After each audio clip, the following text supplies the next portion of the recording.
E aí, gente, Aranei Science aqui.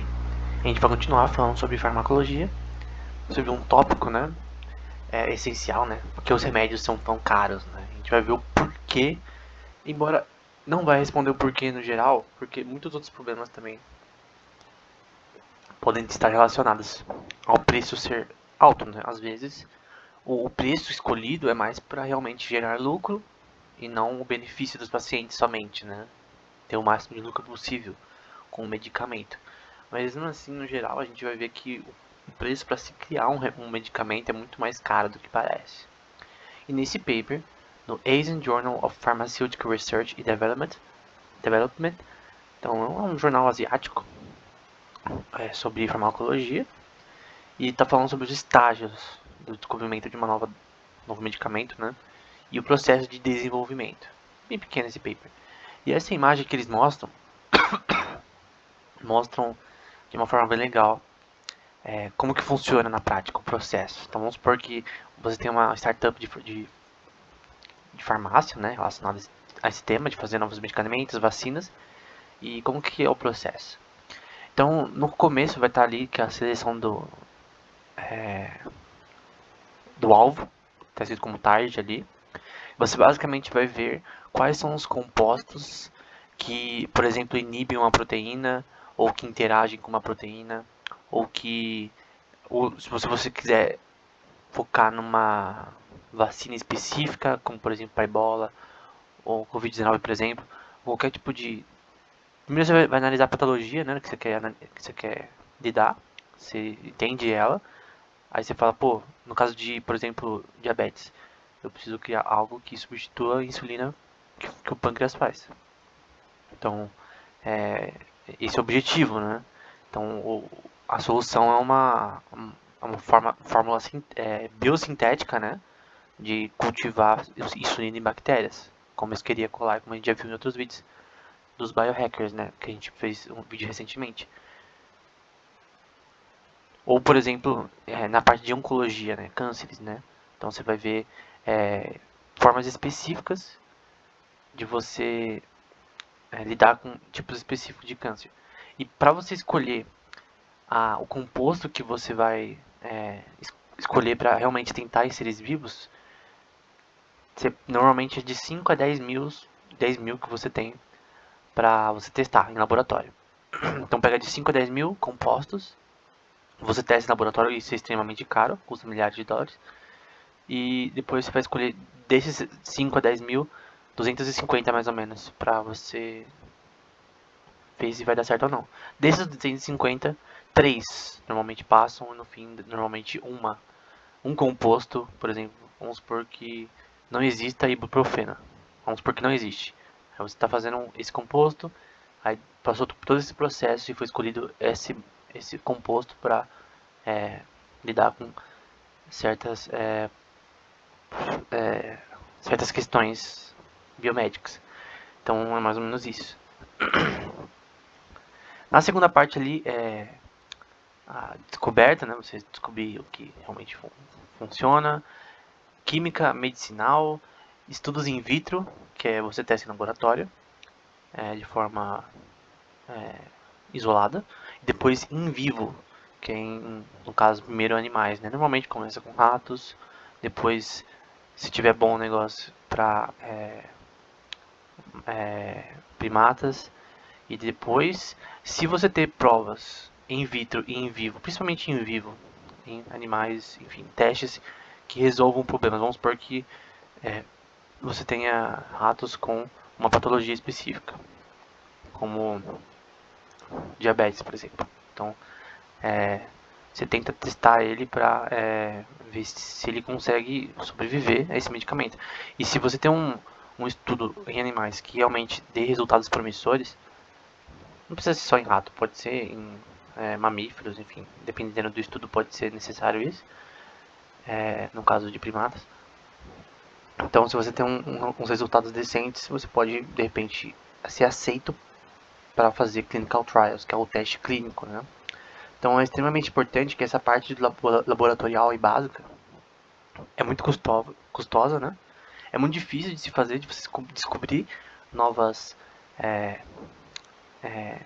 novas formas de lidar com patologias, e normalmente esse não é o caminho que é escolhido pelas empresas farmacêuticas às vezes elas querem coisas mais pré-prontas às vezes.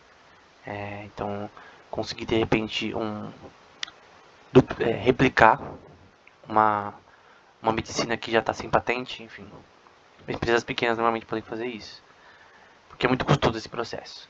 Então, no geral, no mesmo artigo, então você vai ter os estudos de laboratório, seja em células ou animais, que é in vitro ou in vivo. A fase 1 do seu teste clínico, né, do clinical trial, que é você testar a medicação, né? Então, normalmente você vai ter o pré-clinical trial, que você vai é um teste pré-clínico. Primeiro você vai analisar, vamos sei lá, pegar um número de 10 pacientes, por exemplo, e você põe uma dose do composto que você está testando. Pode ser uma aspirina da vida, sabe, que você toma na boca, pode ser de forma intravenosa, na veia, enfim, depende do medicamento. Mas vamos supor que seja um negócio que você toma com água, né, que é normal. Então, isso vai para o seu estômago, e se possível, se ela funciona, né, se ela não tem problemas com ácidos estomacais e tal, e ela consegue ter uma aderência legal, ela consegue se espalhar pelo seu corpo, que a gente vai falar isso em outra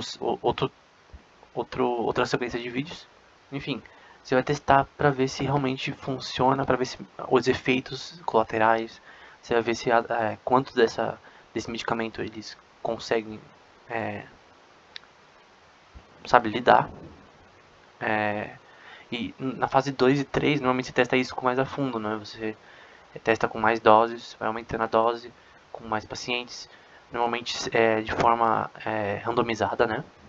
Tanto você, o médico, quanto o paciente não sabe se ele recebeu o que ele recebeu, e você tem uma forma controlada de não ter nenhum tipo de agente exterior controlando tudo e fazendo isso tudo ficar não viabilizado, né? Então tem que ser randomizado, né? O medicamento para que pessoa vai, né? Normalmente pessoas de várias idades, depende da patologia, né? Então o design que você faz do clinical trial é muito importante. Na fase 4 você comparar, depois que for aceito todas essas fases, que é muito difícil e muito custoso, né? Milhões de dólares, você vê se realmente funciona, né?